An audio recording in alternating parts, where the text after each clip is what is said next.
Ginulantang tayo kahapon, may bagong hagupit ngayon. Hindi pa pala tapos si VP Inday Sara Duterte mga kababayan sa kanyang mga birada. At may kasunod pa, part 2 mga kababayan. Panoorin po natin ha. Anong nangyari? Binastos ang budget, ang Department of Education. Hindi ko na kailangan magbigay ng ebidensya.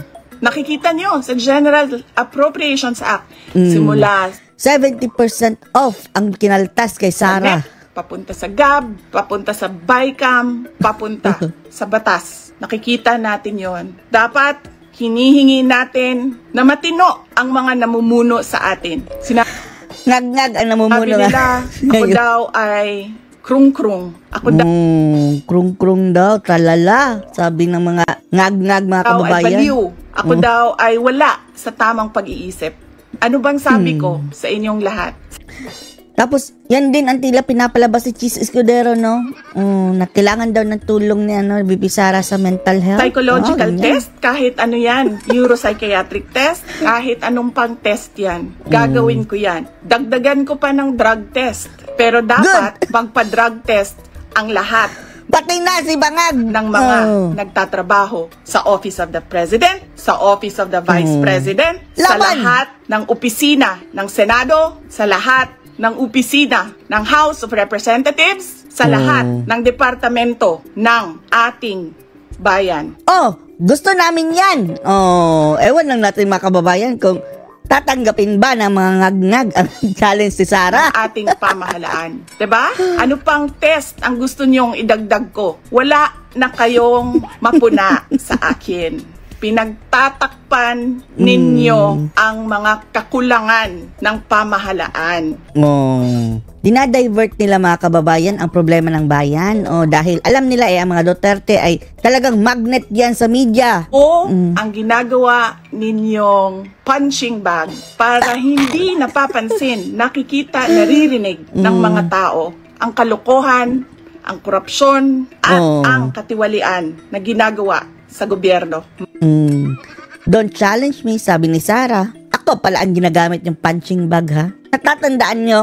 Ikaw Bangag ngag-ngag. Nagjinumbag akong sheriff noon. Baka gusto mo, ikaw ang gawin kong punching bag. Magpa-drug test tayong lahat sa harap ng taong bayan. Dalawa lang yan, mga kababayan. Ibigay namin ang mga pangako namin sa inyo noong nangangampanya kami. At papakita namin sa inyo na matino kami. Magpapadrug test kaming lahat. Correct. Isama nyo na si Admiral ha. Dapat kasama si Admiral. Sa Office of the Vice President. Pati si Sandro. Ayaw nila tayo tigilan dahil hindi tayo sumusunod sa kanila. Hindi tayo nabibili ng pera. Ano pa ba ang kailangan ng isang taong sanay na sa hirap na wala na siyang ibang alam kundi ang maging mahirap? Sabi ni Sara mga kababayan, nothing to lose ako. Kaya mali kayo ng binanggang kalaban. Dahil hindi niya nakikita ang hustisya mula sa gobyerno. Mabibili mo pa ba yan? Hindi na. Dahil ang tao sanay sa hirap. At mali yun. Mali yun. Na ang taong bayan ay naghihirap. Mga kababayan, ulitin ko ang aking pagpapasalamat sa inyong suporta, sa inyong pagprotekta, at lalong-lalo na sa inyong pagmamahal. Nandito lang kami palagi, Sara. Hindi ba kami nakakapunta ng physical, pero sa social media, pinagtatanggol natin si Sara mga kababayan sa lahat ng comments doon sa mga bangag media, mainstream media. Hindi tayo nagpapatalo. Nararamdaman ko yun. Mahal ko kayong lahat. Mahal ko itong bayan natin. Wala na po tayong ibang bayan. Hindi po tayo mga politiko at mga mayayaman na meron pong bahay kung saan-saan. Lalong-lalo na yung ngag-ngag mga kababayan. Di ba, first year pala nila nakaupo mga kababayan, nakabili na doon ng properties doon sa Spain dahil yung pagtanda daw nila, as if naman bata, doon na daw sila ang kanilang retirement mansion, with all the mga kababayan. Ewan lang natin kung saan galing ng pera. Kaya wala silang paki mga kababayan kung anong mangyari dito sa Pilipinas. Gusto pa nga tayong isadlak sa gera, di ba dati? Buti na lang aalis na si Biden. Kung hindi dire-diretso tayo sa gera, mga kababayan. Sa Australia, Dahil mayroon na silang bahay sa abroad. sa Singapore, sa Amerika, sa Spain, sa Europe, kung Spain. saan ang mga bahay nila. Napakadali Grabe, no? sa kanila na talikuran ang bayan. Pero tayo, saan tayo pupunta? Sa mga probinsya lang natin. Sa Samar, sa Leyte, sa Cebu, sa Bohol, sa Siquijor, sa Negros Oriental, sa Negros Occidental, sa Sa Bicol, Panay Island, sa Mindanao, sa Ilocos Norte. sa Luzon.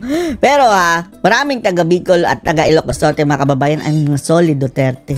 Bilib na bilib tayo, mga kababayan, sa mga taong iyon dahil alam naman natin, balwarte yan ng mga kalaban. Pero all-out support pa rin sa mga Duterte. Dahil ang buong bansa ang kanilang iniisip, mga kababayan.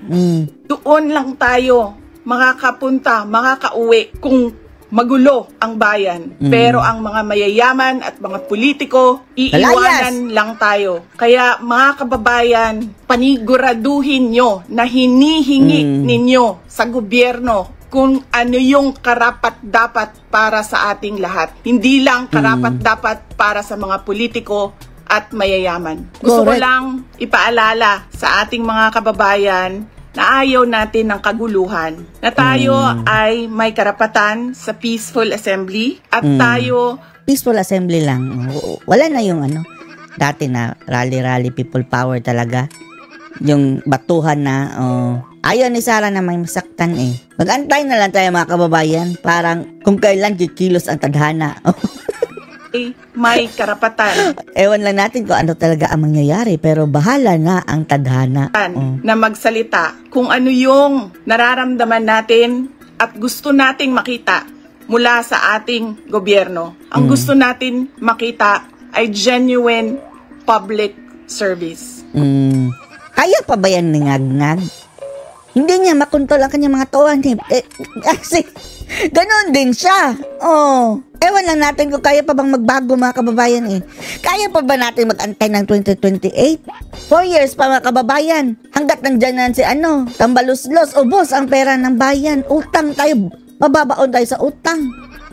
Sana nga, mga kababayan, makasurvive pa tayo hanggang 2028. Kung maalala niyo po, hindi ako May balak pang ayaw bumaba, no? Dahil pipilitin nila ang charter chase, mga kababayan Tambaluslos. Tapos, ang isusunod nila, mga kababayan, si Sandro.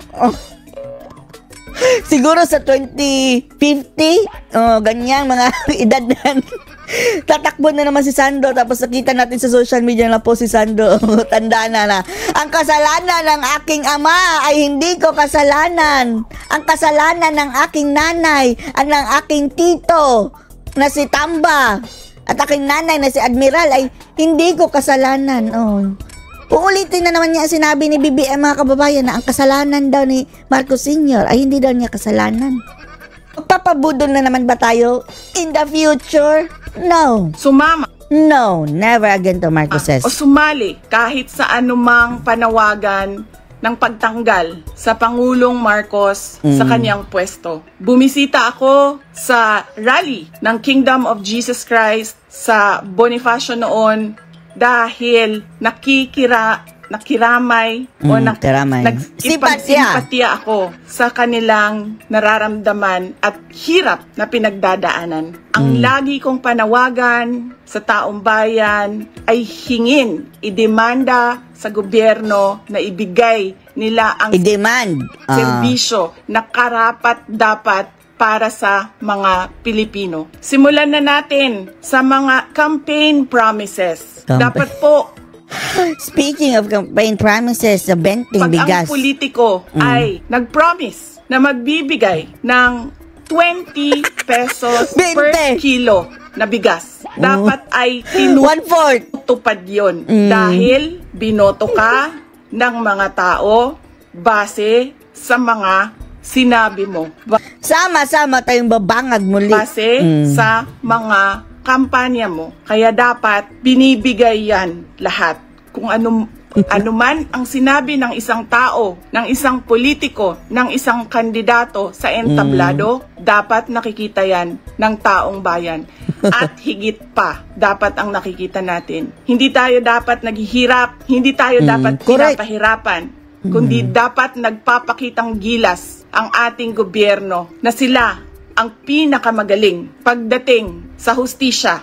Walang pake eh. Oh. Dalawang diktador ng mga kababayan, itatak Marcos talaga. At karapatan ng mga mamamayan at kabutihan, kaunlaran at peace, kalinaw, kapayapaan sa bayan. Ulitin ko, dapat hinihingi natin sa ating pamahalaan ang karapat-dapat para sa isang maunlad at mapayapang lipunan. Mga kababayan, nararamdaman ko kung ano yung matagal nyo nang nararamdaman. Sinubukan ko na magtrabaho ng Work. maayos sa Department of Education dahil yun naman ang aking pangako sa inyo.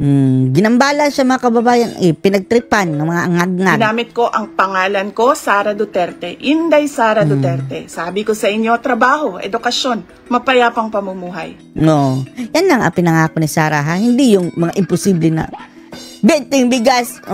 Pero, nagpapasalamat po ako at paalala po ulit sa inyong lahat, peaceful assembly sa ilalim ng freedom of speech ang ating hangad. Maraming salamat po. Magandang gabi sa inyong lahat. Magandang Anong gabi, nangyari? Sarah. Maraming salamat din mga kababayan sa inyong oras sa pakikinig kay VP Inday. Goodbye!